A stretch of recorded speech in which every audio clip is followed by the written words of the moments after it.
Yo wagwan farai timani wenyu farai ngwenyeni maenzani kunze farai ndatimani savi chimwe chine pachinotangira ende kutenda chino chanofarira vakandirera ine vakandiraira vango vabereke ndinovafarira ini ndinomutenda mai vangu makandirera kubva ndiri mudumbu ndati ndinomutenda baba vangu makandichengeta kubva ndiri mudiki ini ndinomutenda mai vangu makandirera kubva ndiri mudumbu ndati ndinomutenda baba vangu makandichengeta kubva ndiri mudiki andaiva ndiri mwanaka ndichiyamwa kusvika pakunanaira kandichifamba ndainetsa amai kana vari pamunda ndaifarira kugara ndiri kumusana kana ndine nzara vaindibikira ndiri zvekurwara baba vaindifambira nhumbi chaidzoketi vainditengera vabereki vangu ini vaindifarira ini ndinomutenda mai vangu makandirera kubva ndiri mudumbu ndati ndinomutenda baba vangu makandichengeta kubva ndiri mudiki ini ndinomutenda mai vangu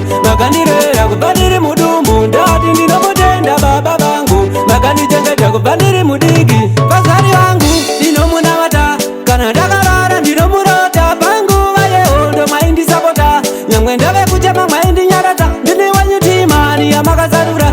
uye amakazara umu muupenyu mangu handidi kuzara muzavara vabereki vangu machafara ini ndinomutenda mai vangu makandirera kubva ndiri mudumbu ndati ndinomutenda baba vangu makandichengeta kubva ndiri mudiki ini ndinomutenda mai vangu makandirera kubva ndiri mudumbu ndati ndinomutenda baba vangu makandichengeta kubva ndiri mudiki andaiva ndiri mwanaka ndichiyamwa kusvika pakunanaira kandichifamba ndainetsa amai kana vari pamunda ndaifarira kugara ndiri kumusana kana ndine nzara vaindibikira ndiri zvekurwara baba vaindifambira nhumbi chaidzoketi vainditengera vabereki vangu ini vaindifarira ini ndinomutenda mai vangu makandirera kubva ndiri mudumbu ndati ndinomutenda baba vangu makandichengeta kubva ndiri mudiki ini ndinomutenda mai vangu makandirera kubva ndiri mudumbu ndati ndinomutenda baba vangu makandichengeta kubva ndiri mudiki ini ndinomutenda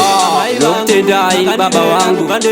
Simon Ngwenyene ndi Mary nomutendai ndini Farai kubva ndiri mudiki ini ndinomutenda mai vangu KB got the click, yo.